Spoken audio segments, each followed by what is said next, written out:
This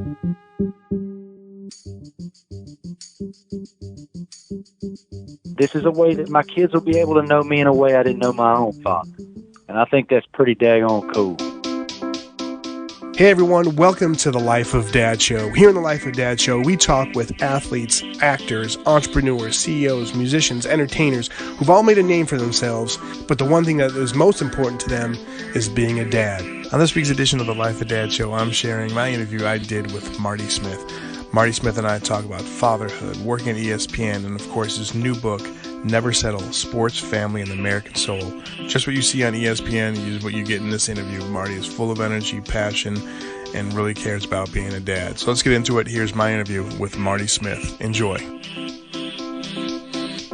What's going on, everybody? Eddy here for the Life of Dad Show and online. I'm very happy to have the one and only Marty Smith. Thanks for taking the time to chat with me, Marty. How you doing, sir? I'm as fortunate and blessed as a man can be, and Art, I really appreciate you having me on your show. I know you have so many passionate listeners. It's a great platform for me to discuss my book, so thank you.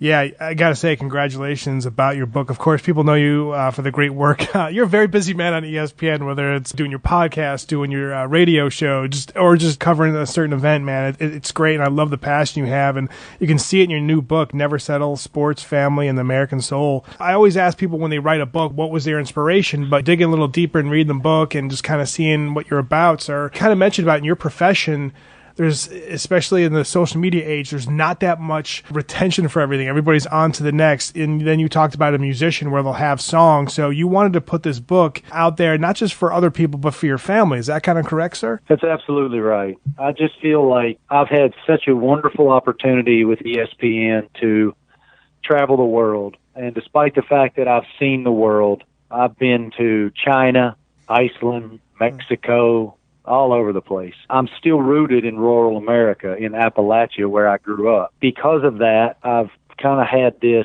unique path. And I care so much about my family, and I care so much about carrying those small town roots and the love that I have for my family with me wherever I go. In this world where it's so difficult to be present, that is a challenge for me. It's a challenge for all working dads, where you might be home with your children and your wife, but are you really there? Are you emotionally invested in that presence? I felt like it was important to discuss the experiences in the book, but also leave something here for my kids. It's a way. This book is ultimately, at its foundation level, three things. I think we control three things every day. We control kindness, we control effort, and we control passion. And if we max out all three of those variables, then we've done all right. This is a way that my kids will be able to know me in a way I didn't know my own father. And I think that's pretty daggone cool. No doubt, man. I love that. It's so great for this. Like I said, for this audience, I'm glad they're hearing this, and I so encourage them, of course, to put up links where people can purchase this book. And you mentioned your dad, and you talked about how your dad was hard on you, and you didn't understand why until you had your son. Can you talk a little bit about that? Because that fascinates me, because we always have that idea, right? As dads, whether you're, for your daughters or your son, or in my case, my two daughters, there's certain things. It's like, man, I'm saying exactly what my parents would say right now. But talk a little bit about your thoughts on what you just said, sir. Isn't that scary? Art, that's scary when you hear your own dad when you're yelling at your kids, man. Yep.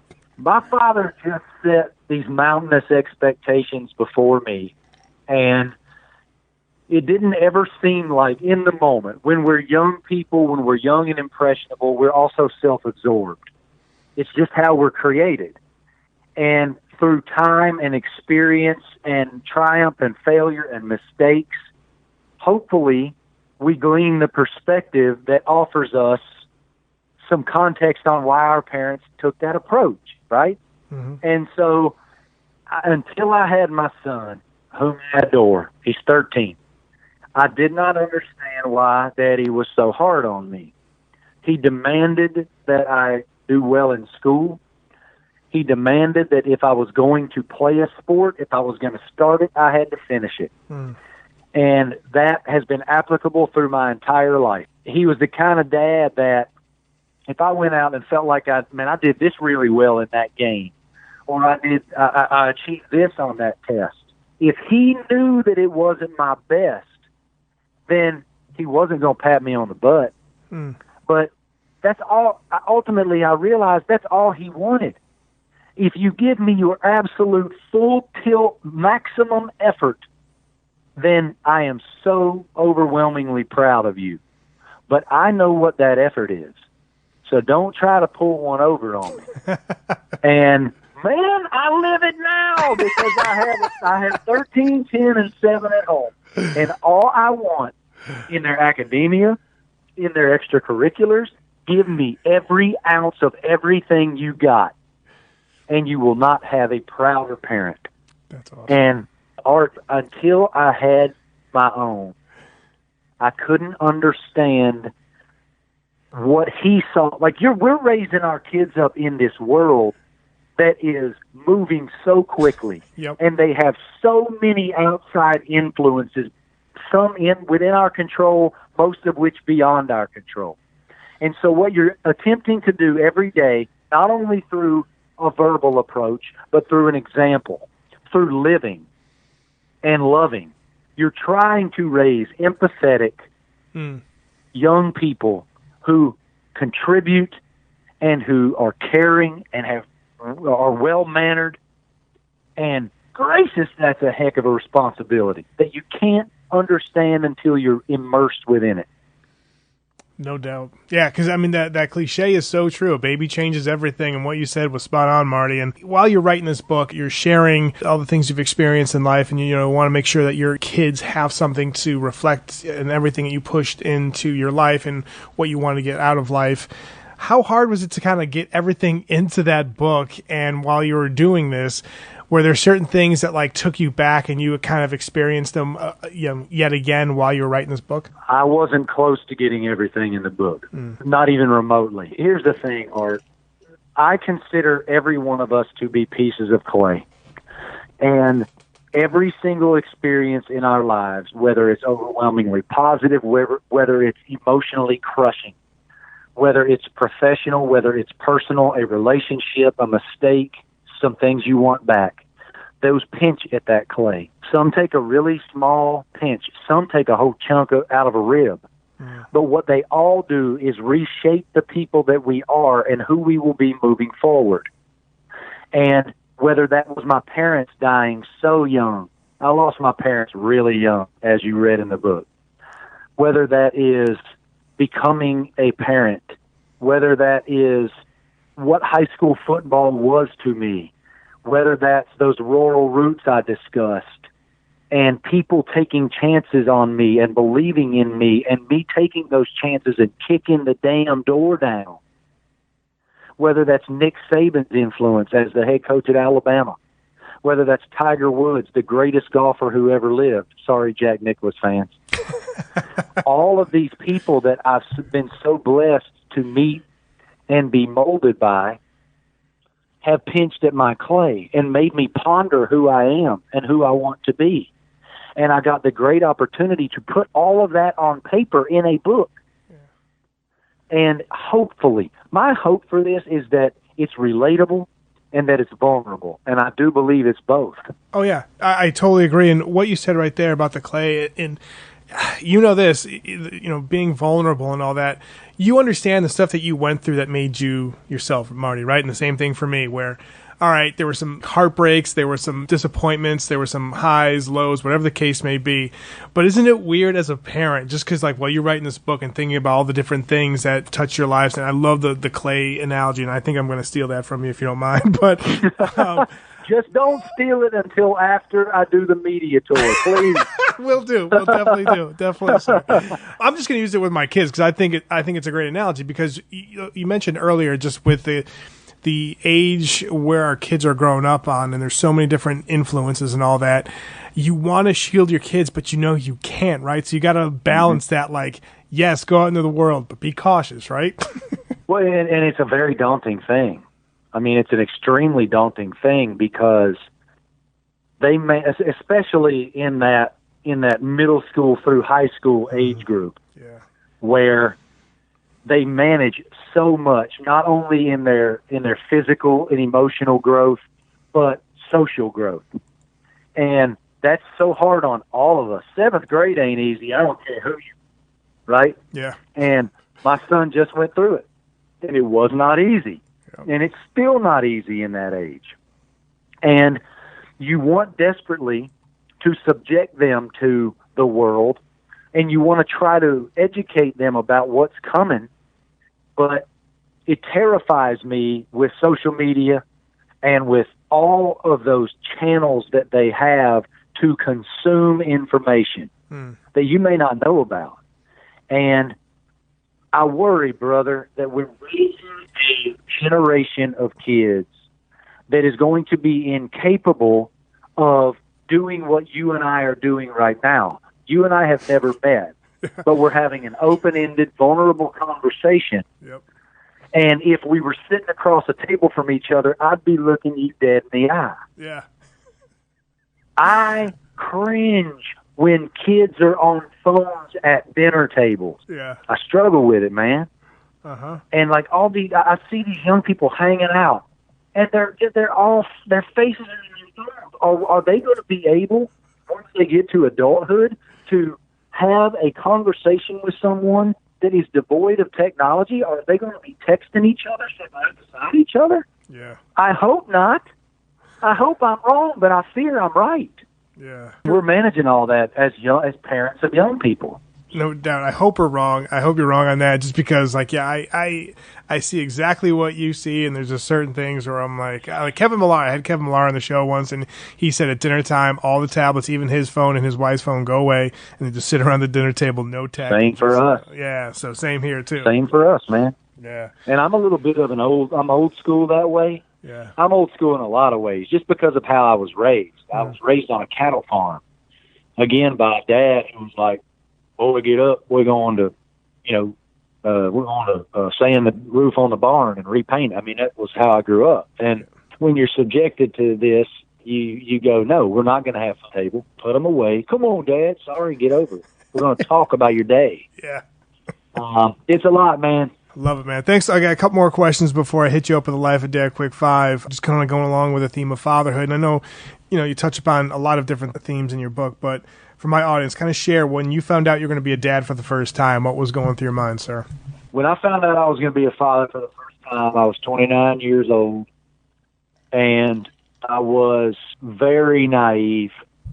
I was extremely self-absorbed. I was a me-first person. All of those variables shift. I got married really young, and Lainey, my wife, is the most gracious person. We meet all kinds of people in this world. We meet people who achieve better. We meet people who might not have as much. We meet certainly more beautiful people. You don't interact with grace that often, and she has it innately. And she helped walk me through those young years of marriage and how that's supposed to work. And then when we had our sons, it's such a holy smokes moment, because suddenly you're in charge of molding a human being. And it was a little overwhelming. I've always been a really hands-on dad. I've always been a diaper changer. I've always been a breakfast baker and nice. and all those things. I'm an extremely engaged dad that way. Is there a breakfast dish that you rock? Like, out of, like, is there something like, oh, Dad's making this tonight or today for breakfast? Is there a specialty in your household that you make? Just kind of go along with that? Well, there's a few. Yeah, there's a few. It's funny. We sometimes, if we're doing eggs, for example, Lainey has a certain way that she makes the eggs, and then there's Daddy eggs. Daddy eggs are like the holy grail. Just for the record, they're scrambled. It's really not that easy a deal, but my kids love them. Awesome. It really was such a redefinition of living when I learned I was going to be a dad, and then, of course, when I actually was one. Yeah. It's the most difficult, most wonderful job on earth. Maybe not job. Let's call it responsibility. There you go. Nice, man. 2 more questions for you before the Life of Dad Quick 5. What is one big piece of advice you'd offer to new dads listening to this? One big piece of advice that I would offer new dads.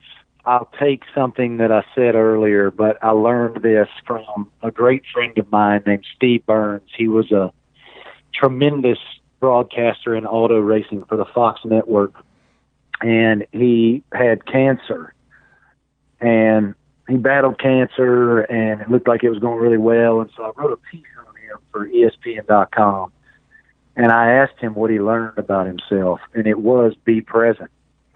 Because, and I discussed this in the book, it's so easy to tell yourself that you're being present. Again, this is something that I battle daily. When you're an Uber-driven professional in a high-intensity industry, this is relatable to so many guys who are listening.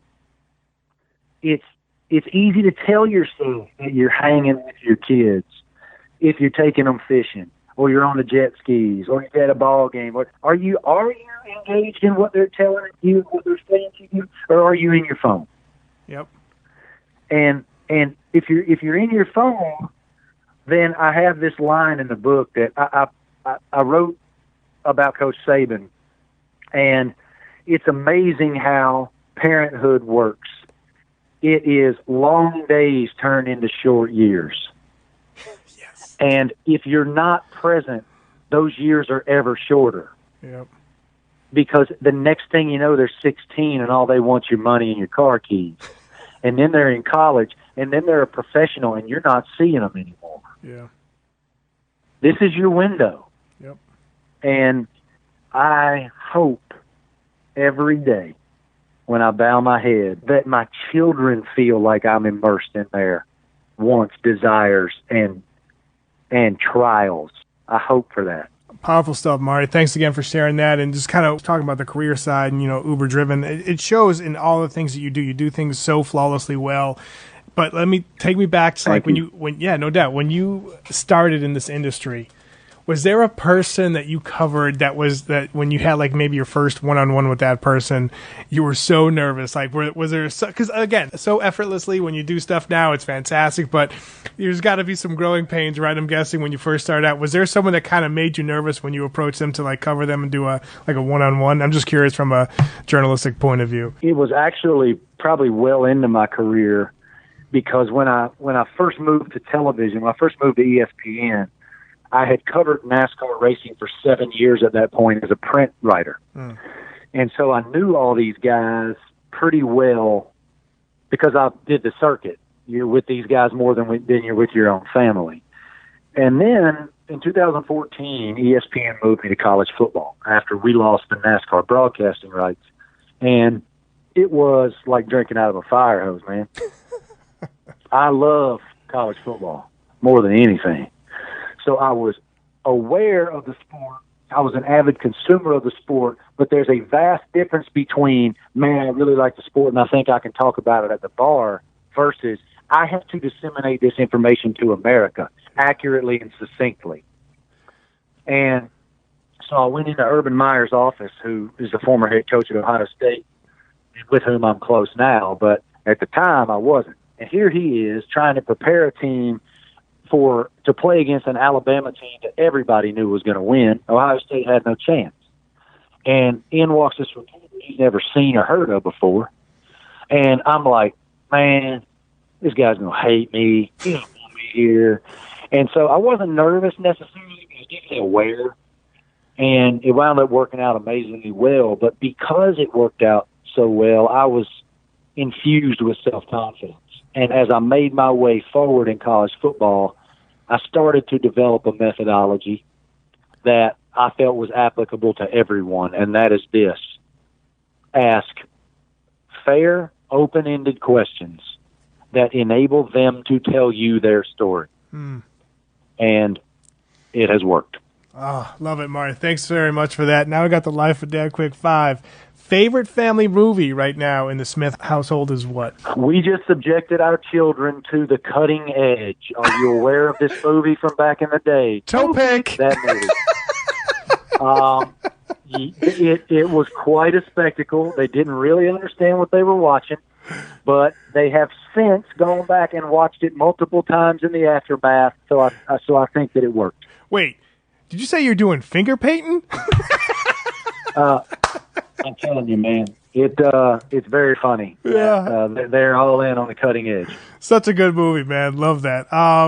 Do you guys have a favorite family song right now? All of my kids like different types of music. My son's really into EDM, Marshmello, and all those guys. I am a country music fanatic. I love all types of music, generally all of them. But I'm a country music guy. My wife loves country music. My daughters are Taylor Swift fanatics. Of course they are. They're 10 and 7. Mm-hmm. But my best buddy is one of the country artists, and his latest single is actually #1 in the world right now. We are playing that song a lot. It's called Some of It by Eric Church. Nice. Describe the perfect family vacation. Where would it be? I'm living it right now, I think. It's at our summer home in Ocean City, New Jersey, Nice. Down on the Jersey Shore. I know that I don't sound like you would find me on the Jersey Shore, but alas, you can. We love it here. It's an amazing place for our children to be, and there's so much to do, and it's such a wonderful family atmosphere, so I would say it would be that. Nice. Is there a sporting event? I mean, again, we've talked about how cool your career is and all the accomplishments, and that goes through all your hard work that you've put into your craft, sir. But is there an event that you would love to cover that you haven't had the opportunity yet to do so? Geez. I'm not sure, because I've had the unbelievable blessing I've covered the Masters. I cover the Masters every year. I do the Kentucky Derby every year. Those are American sporting institutions. Of course, I get to do the college football playoff national championship, etc. Yeah, there is. You know what would be fun to cover is the Monaco Grand Prix. Nice. It's in Formula One. Nice. That would be awesome to cover. Yeah. You do great at it, sir. And lastly, the 3 words. What are the 3 words you think your kids would use to describe you as a father? Oh, the 3 words to describe me as a father. I think that they would say loving, funny, and they might not use this word, but it would be what they mean, demanding. Look, man, again, I kind of take the approach that say yes, ma'am, and no, ma'am. Say thank you. Like I'm on them. Yep. And that can be grating for a young person, but I also know that it's going to be beneficial when they're older. No doubt. Yeah. So, yeah, maybe those 3. Great words right there. People, make sure you follow Marty on Twitter at Marty Smith ESPN and pick up this book, Never Settle: Sports, Family, and the American Soul. Such a great read. It'll just, especially as you heard through Marty's talking about fatherhood and the family values that he's got, a lot of great stories in there that you guys will definitely take heart to. But continued success in the future, sir, and I appreciate the time. I can't thank you enough, brother. Thank you so much for letting me share it. Have a wonderful day. You too, sir. Thanks so much for listening to the Life of Dad show. You know where to find us, lifeofdad.com, and on Twitter and Facebook.